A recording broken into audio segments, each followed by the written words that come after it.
In this video, we'll demonstrate how to set Google Maps as the default mapping app on your iPhone.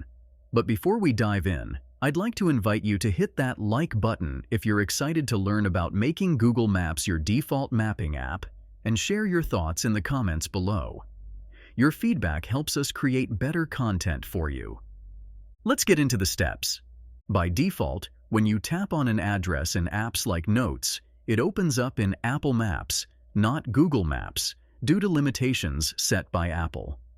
However, there's a workaround.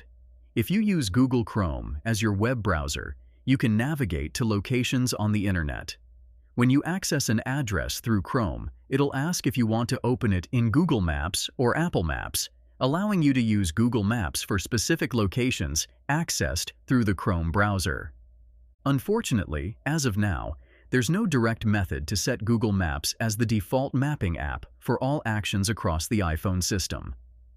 Apple restricts changing the default app for some specific functionalities, like opening addresses from certain native apps. It's frustrating for users who prefer using Google Maps more often and want it as their default map app on the iPhone. Hopefully, in the future, Apple will allow users to set their preferred mapping app as the default. If you found this tutorial useful, please take a moment to like, comment, and subscribe to Media Magnet Guide for more informative content. For additional tutorials and insightful information, visit our website at MediaMagnetGuide.com.